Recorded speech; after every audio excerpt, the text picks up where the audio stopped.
Cricketer সাকিবের আরেক পরিচয় ছাত্র জনতার আন্দোলনে পতন হওয়া হাসিনা সরকারের এমপি। সে কারণেই বাংলার পরিবেশ পরিস্থিতি তার প্রতিকূলে। দেশের মাঠ থেকে টেস্ট ক্রিকেটকে বিদায় বলার সাহস কি দেখাতে পারবেন দেশসেরা এই ক্রিকেটার? হয়তো উত্তর কারোই জানা নেই। সাকিবের বাংলাদেশে ফেরার সম্ভাবনাও ক্ষীণ।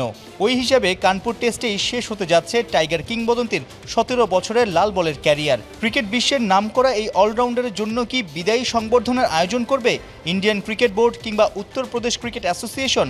এমন প্রশ্নে নিজেদের ভাবনা জানিয়েছেন বিসিসিআই সহসভাপতি রাজীব শুক্লা।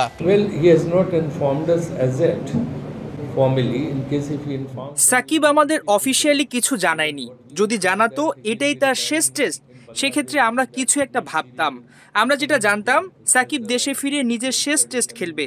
রবিবার তামিম ইকবালের সঙ্গে আমার মাঠে কথা হয়েছে, তামিমও সেই কথাটিই জানালো। তাই আমরা এখানে সাকিবের জন্য কোনো আয়োজন করছি না। একটা সময় বিসিবি কর্তারা বলেছেন মানের দিক দিয়ে আইপিএল এর পরেই বিপিএল এর অবস্থান। গেল কবছর ধরে দেখা যাচ্ছে আইপিএল এর ফ্র্যাঞ্চাইজি মালিকরা ভিন্ন ভিন্ন দেশের টি-20 টুর্নামেন্টে দল কিনছে, বড় ইনভেস্টও করছে। বাংলাদেশের লিগ বিপিএল কি আইপিএল এর মালিকদের একটুও টানে না? Private decision as far as franchisees are concerned, wherever they feel right, they go there and pick up the team. Franchise মালিকরা স্বাধীন, তাই আইপিএল এর মালিকরা বিভিন্ন জায়গায় যাচ্ছে। বাংলাদেশের ক্রিকেট বোর্ড চাইলে আইপিএল এর ফ্র্যাঞ্চাইজি মালিকদের অ্যাপ্রোচ করতে পারে। তবে বিসিসিআই থেকে আমরা জানিয়েছি তারা যেন আইপিএল এ আরো ফোকাস দেয়। তবে আমরা কিন্তু বাংলাদেশের ক্রিকেটারদের ঠিকই আইপিএল এর সুযোগ দিচ্ছি।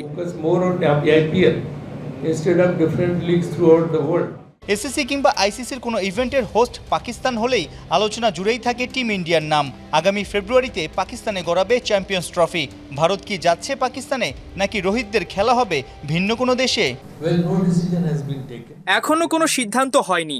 পাকিস্তান সফর ইস্যুতে বিসিসিআই সবসময় ভারতীয় সরকারের পলিসি অনুযায়ী আগায়। এটা পুরোটাই গভর্নমেন্টের উপরে। তারা আমাদের যে সিদ্ধান্ত দেবে সেটাই হবে। রবিবার কানপুরে বৃষ্টি না হওয়ার পরেও মাঠে গড়ায়নি একটা বলও। গ্রিন পার্ক স্টেডিয়ামের আউটফিল্ড আর ড্রেনেজ সিস্টেম নিয়ে সমালোচনা হচ্ছে সবখানে। কানপুরে জন্ম নেয়া এই বিসিসিআই কর্তা মাঠের সমস্যা এড়িয়ে গিয়ে উল্টো প্রকৃতির উপরেই দায় চাপালেন। সাইফুল রূপক, ৭১, কানপুর, ভারত।